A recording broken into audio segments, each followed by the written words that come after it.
Привет, друзья! Сейчас утренний обзор главных новостей Европы и Германии. На съезде Христианско-социального союза ХСС возникла заметная политическая напряженность. Канцлер Германии Фридрих Мерц публично раскритиковал собственных союзников из ХСС и потребовал большей дисциплины и поддержки курса Берлина. Это заметно осложнило отношения внутри консервативного блока и усилило внимание к позиции Маркуса Зёдера. Одновременно Европа внимательно следит за решением США по смягчению ограничений на поставки чипов искусственного интеллекта компании NVIDIA в Китай. В Берлине опасаются последствий для европейской экономики, а в Брюсселе председатель Еврокомиссии Урсула фон дер Ляйен вновь говорит о необходимости технологического суверенитета ЕС. Внутри Германии нарастает и другое давление на канцлера. Все чаще источником конфликта становится Бербель-Бас, чья социальная и бюджетная линия вступает в противоречие с экономическим курсом Фридриха Мерца. На фоне этого ухудшается ситуация в промышленности. Завод Ford в Кёльне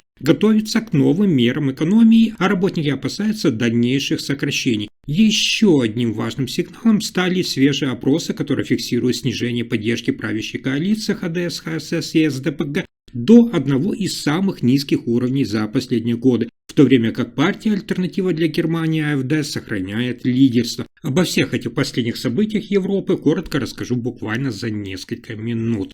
Итак, на съезде Христианско-социального союза ХСС разгорелся неожиданный политический конфликт. Канцлер Германии Фридрих Мерц резко раскритиковал именно тех союзников, которые до этого считались его главной опорой внутри консервативного лагеря. Речь идет о руководстве региональной структуры Христианско-социального союза ХСС, прежде всего в Баварии. Выступая на партийном форуме, Мерц дал понять, что его не устраивает двойственная позиция части союзников по вопросам миграции, социальной политики и ответственности регионов перед федеральным правительством. То есть, по сути, канцлер потребовал большей дисциплины и четкой линии поддержки курса Берлина. Для Христианско-социального союза это прозвучало как предупреждение. Партия долгое время играла ключевую роль в поддержке Мерца и его курса, а теперь оказалась в центре острой внутриполитической дискуссии. Особенно заметно стало напряжение в отношениях с баварским премьер-министром Маркусом Зёдером, который традиционно, напомню, отстаивает более жесткую и самостоятельную линию. Наблюдатели отмечают, что этот конфликт показывает, что внутри правящего консервативного блока в Германии растет борьба за влияние и контроль над будущим стратегией страны. Мерц дал понять, что готов к жестким политическим решениям даже в отношении тех, кто ранее обеспечивал ему поддержку, если считает их позицию препятствием для реформ. Съезд Христианско-социального союза таким образом превратился не просто в партийное мероприятие, а в сигнал всей политической системе Германии. Внутри власти начинается этап активного обсуждения и пересмотра политических ролей, и наблюдатели отмечают, что схожие процессы ранее происходили и в коалиции при Олафе Шольце. Следующая новость – одна из самых важных тем на этой неделе. В экономической и технологической политике США происходит заметный поворот. Президент США Дональд Трамп принял решение смягчить ограничения на поставки чипов искусственного интеллекта компании NVIDIA в Китай. Речь идет о процессорах, которые используются для работы с искусственным интеллектом и ранее находились под жестким экспортным контролем. Администрация Дональда Трампа объясняет этот шаг прагматично. Полный запрет ударил прежде всего по американским компаниям, которые теряли доходы и позиции на мировом рынке, в то время как китайские конкуренты ускоряли разработку собственных технологий. Ослабление правил должно сохранить технологическое лидерство США и поддержать американскую промышленность. При этом ограничения полностью не отменяются. Экспорт по-прежнему будет проходить через систему лицензий, а самые передовые и чувствительные разработки остаются под запретом. Вашингтон пытается найти тот баланс между национальной безопасностью и интересами бизнеса. Решение по NVIDIA внимательно отслеживайте и в Европе, включая Германию, где высокотехнологичная промышленность тесно связана с глобальными цепочками поставок. В Берлине опасаются, что торговые технологические конфликты между Соединенными Штатами Америки и Китаем напрямую отражаются на европейской экономике. Канцлер Германии Фридрих Мерц ранее подчеркивал, что Германия и Европа не должны становиться заложником чувствительных торговых войн и обязаны укреплять собственный технологический суверенитет. В Евросоюзе эту линию также поддерживает и председатель Еврокомиссии Урсула фон дер Ляйен. настаивая на развитии европейских чипов и цифровых технологий. Смягчение ограничений для NVIDIA показывает, что борьба за лидерство в сфере искусственного интеллекта все больше становится не идеологической, а экономической, с прямыми последствиями для США, Китая и Европы.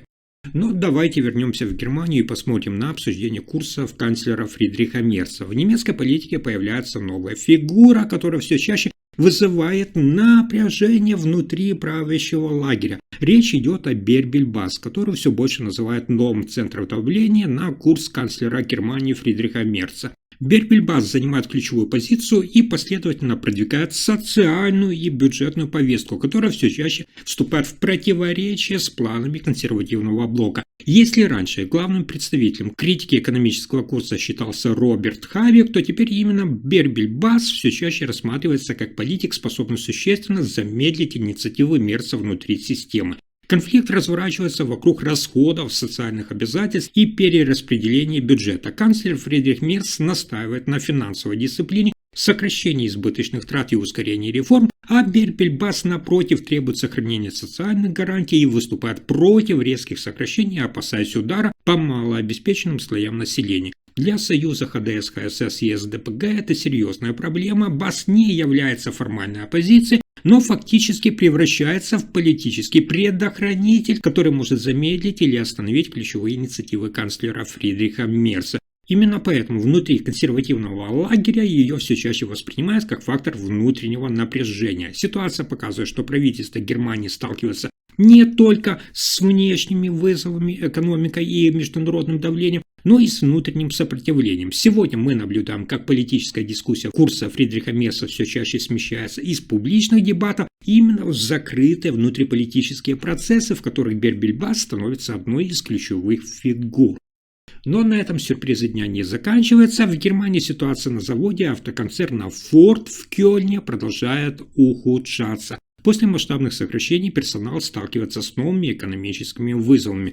Руководство компании объявило о дополнительных мерах экономии, которые напрямую затрагивают и персонал. Речь идет о сокращении бонусов, ухудшении условий труда и неопределенности с будущими инвестициями. Работники опасаются, что это лишь промежуточный этап перед дальнейшим сокращением рабочих мест. Профсоюзы предупреждают, что доверие сотрудников к обещаниям компании стремительно падает. Завод в Кёльне долгое время, напомню, считался ключевой площадкой Форда в Европе, однако переход на электромобили, слабые продажи и высокая конкуренция привели к серьезным финансовым проблемам. Компания ранее сократила значительное число рабочих мест, я вам об этом рассказывал, объясняя это необходимостью глубокой перестройки бизнеса. Ситуация вызывает тревогу и на политическом уровне. Канцлер Германии Фридрих Мерц неоднократно подчеркивал, что деиндустриализация и потеря рабочих мест в автопроме становятся одной из главных угроз для экономики страны. По его словам, Германия может ослабить позиции промышленного центра Европы, если крупные концерны продолжат сокращать производство.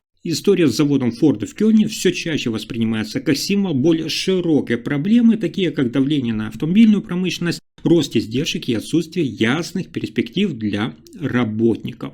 А дальше еще есть важная новость. В Германии опубликованы новые данные опроса, и они подтверждают кризис правящей коалиции. Так называемая черно-красная коалиция – это Христианско-демократический союз, Христианско-социальный союз и СДПГ, Социал-демократическая партия Германии, в сумме набирают внимание лишь около 38% поддержки. Это один из самых слабых показателей за последние годы. На этом фоне альтернатива для Германии АФД остается самой сильной партией страны с результатом около 26%. Таким образом, АФД уверенно опережает каждую из правящей партий по отдельности и сохраняет лидерство в общенациональных рейтингах.